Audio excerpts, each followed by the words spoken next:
कहते हैं जब ब्रह्मा ने सृष्टि की रचना की तो उन्होंने काशी को त्रिशूल पे बनाया ताकि यह शहर कभी डूबे नहीं, कभी मिटे नहीं। यही कारण है कि यहाँ समय भी कदम धीमा रखता है, क्योंकि यहाँ पर हर पल अंत है। सुबह सुबह घूमते हुए मैं और मेरे दोस्त गए एक घाट पर। यहीं भगवान ब्रह्मा ने 10 अश्वमेघ यज्ञ किए और तभी से इस घाट का नाम दशाश्वमेघ पड़ा। आज भी यहाँ की हवा में यज्ञ की पवित्रता घुली है। हेलो एवरीवन, तो हम आ चुके हैं काशी विश्वनाथ मंदिर और ये मेरे टीममेट्स हम लोग निकल गए हैं यहाँ की तंग गलियों में सफ़र करते हुए पवन भाई के साथ। बहुत ही छोटी छोटी गलियाँ हैं। इनमें से इन गलियों या गलियारों में से निकलना वैसा ही है जैसा कि एक तंग गली में अगर आपने अपनी 4 व्हीलर घुसा दी और उसके बाद निकलने की कोशिश कर रहे हो। तो अभी वी आर जस्ट एक्सप्लोरिंग कि हमें किस तरफ जाना चाहिए। इधर ही गए होंगे, उधर तो नहीं दिख रहे। ये जगह तो ऐसा लग रहा है जैसे कोई भूल भुलैया है और समझ नहीं आ रहा किधर जाएं, किस तरफ जाएं, किस तरफ ना जाएं। दिखे? हाँ, मैं मेरे दोस्त हम लोग सब अभी फ़िलहाल जा रहे हैं घाट की तरफ जा रहे हैं और जहाँ हम रुके हैं जो हमारा होटल है वहीं से एक पर्सन जो हमारे साथ आए हैं जो हमें दिखा रहे हैं कि कहाँ पे जाना है, कौन से मंदिर हैं, किस तरह का रिचुअल होता है, किस तरह से कौन सी बोट्स जाती हैं, कैसे सारे घाट घुमाते हैं वो बोट्स, उसका क्या प्राइसिंग है, सारी चीज़ें हम देख रहे हैं। तो यहाँ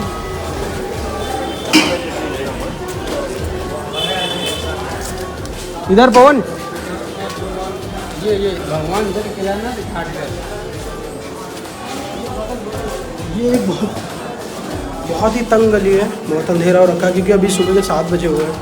अभी शायद ही कोई यहाँ पे आया होगा, शायद क्या मतलब आए हैं काफ़ी लोग, बट घूमने के लिए हम लोग तो सोए नहीं और सुबह जल्दी उठ के निकल के बाहर फ्रेश होके आ गए और अब जा रहे हैं।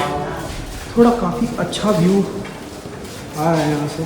घाटों पर भीड़ थी, कोई स्नान कर रहा था, कोई अपने पूर्वजों की आत्मा के लिए दीप प्रवाहित कर रहा था। एक बूढ़ा पंडित मंत्र पढ़ रहा था। पंडित जी ने मुझसे कहा, बेटा यहाँ जो जल में उतरता है वो अपने पापों को नहीं, अंधकार को धोता है। कुछ इस तरह का व्यू दिख रहा है यहाँ पे और बहुत सीढ़ियाँ हैं जो कि स्लिपरी हो रखी है।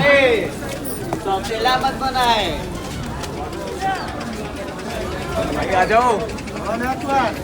मिस्टर आशुतोष CM में फ्रॉम बनारस। बोलो पहुंच गए, बोलो अभी तक। चलो। अच्छा, लाइन चेंज करनी पड़ेगी।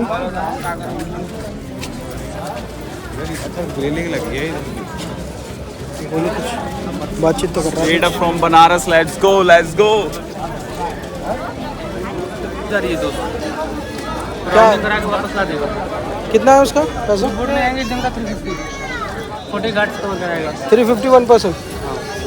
छोटे घाट कवर कराएंगे, शेयर पे ही जाएगा ना, शेयर में शेयर कितना? 4 दिन तो बताओ, शेयर में जाएंगे 500। वो 350 बता रहा है, तुम 500 बता रहे हो। पर्सनल जाएंगे आपको का मतलब 20 लोग का वोट हाथ में जाएगा।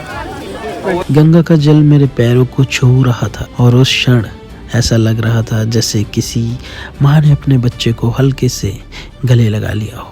मेरा ये अनुभव बहुत ही अच्छा था। हमारी बोट आ चुकी है और हम बोट में बैठने जा रहे हैं। हम सारे रिलैक्स ब्रदर, रिलैक्स।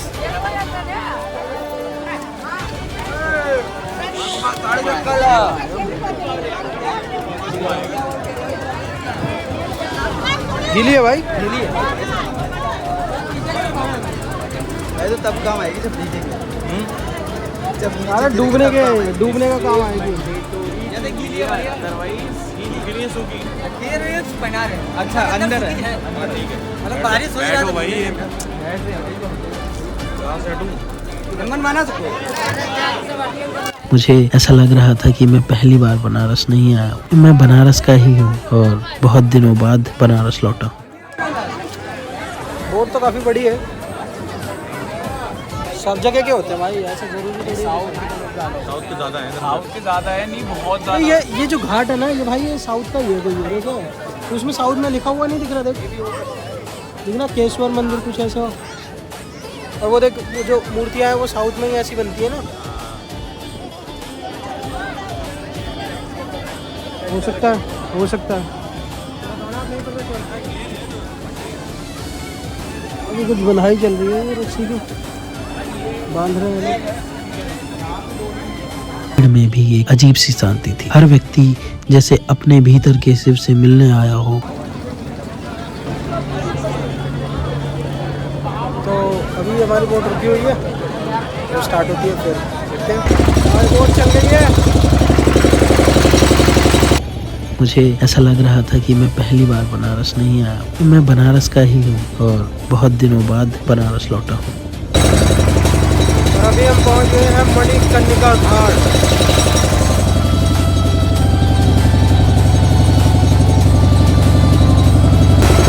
जिसे कहते हैं मोक्ष द्वार, मणिकर्णिका घाट। यहाँ पे बॉडी सबसे आसान जो होती है, ह्यूमन बॉडी, वो जलाई जाती है। आराम से आप लोग उतरिए भैया, मणिकर्णिका घाट।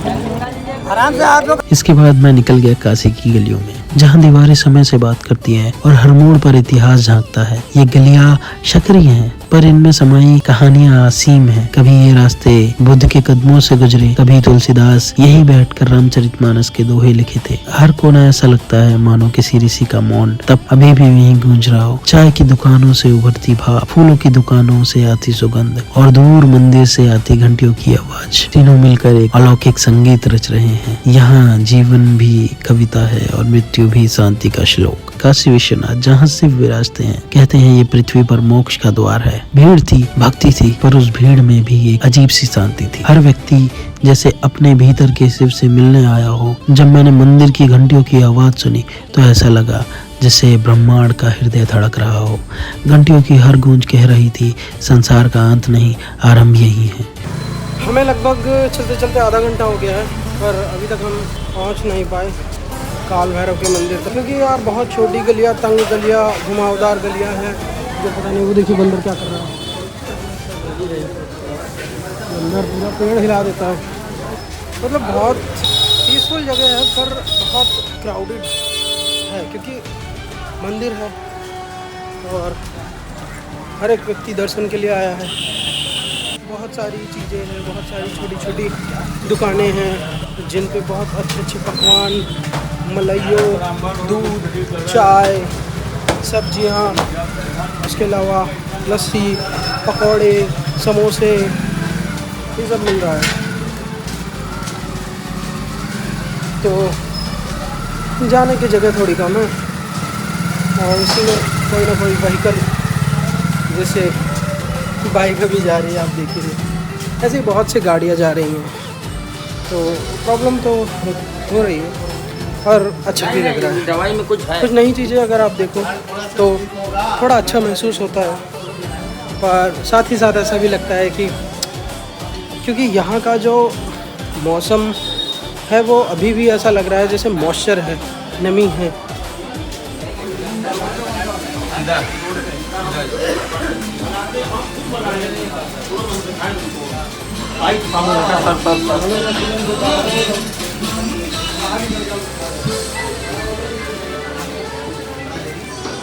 चल रहा है।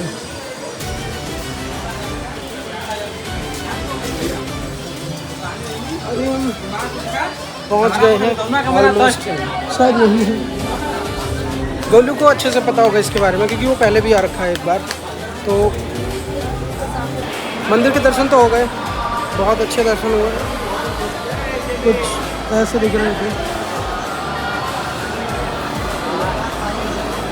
कुछ ऐसे दिख रहे थे भगवान पशुपतिनाथ। वहाँ पे वीडियो बनाना अलाउड नहीं था, इसलिए सुबह होने लगी, प्रकाश आने लगा।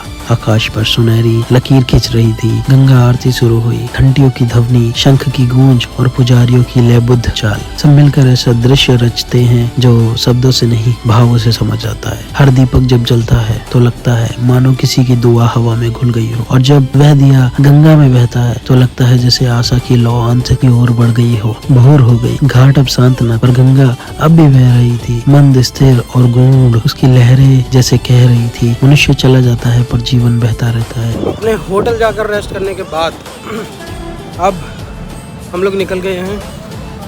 हम लोग जा रहे हैं अपने घर की तरफ। ये हमारी बस जो कि हमें लेके जाएगी दिल्ली। तो चलते हैं और मिलते हैं। हेलो गाइस, तो हम निकल चुके हैं वाराणसी से दिल्ली के लिए। ये मेरी गैंग, ये मेरा भाई, ये मैं और हमारी बस।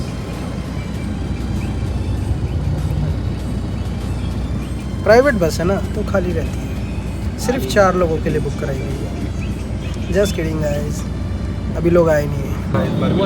अब बज चुके हैं शाम के 7 और अभी हम वाराणसी में ही हैं। यहाँ से बाहर नहीं निकले, बहुत ट्रैफिक है। भाई कुछ कहना चाह रहे हैं?